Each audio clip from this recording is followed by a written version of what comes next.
Hey guys, welcome back. Thanks for joining. Sorry it's been a couple days, but I got a really interesting topic this morning in my email and I am so ready to dive in.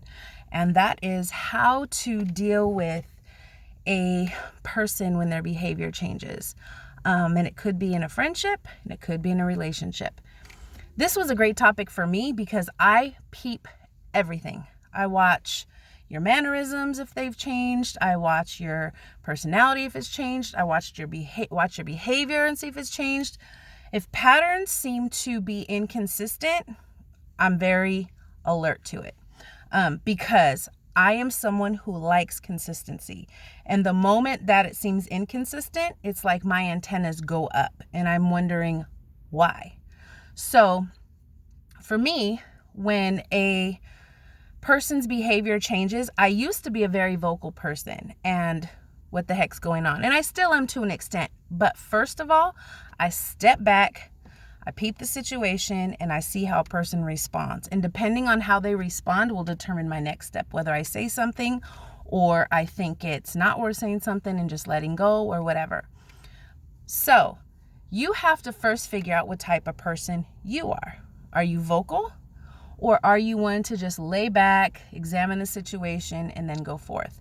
Usually when a person's behavior changes, it's one of two things. They're either going through something or there's something going on.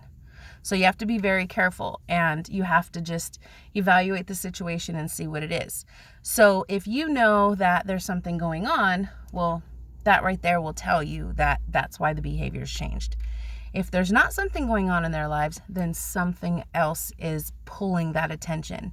And that's when you have to determine what next step you'll take. So for me, like I said, I'm not as vocal as I used to be.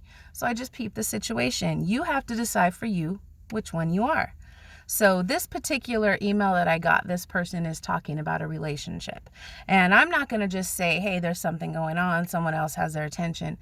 But I will say pay very close attention to the behavior patterns. When a behavior pattern changes, it's because something else is at the forefront. So you have to be able to determine what is at the forefront. But here's the most important thing, at least for me. I don't want anything robbing my peace anymore. So if I've noticed a behavior pattern change, I step back, I peep the situation. They may say something. If it doesn't change, then it's not worth my time and I let it go or let them go. Only because at this point in my life, all I want is peace. You're not going to take my peace from me. That's where I'm at in my life. So it all depends on where you are. I hope I've answered your question or at least given you some insight. And again, you have to just do what's best for you on how you handle things. So that's my truth. Drop a comment in the section below. Subscribe if you haven't. Let's have a conversation. That's Tina's Truth.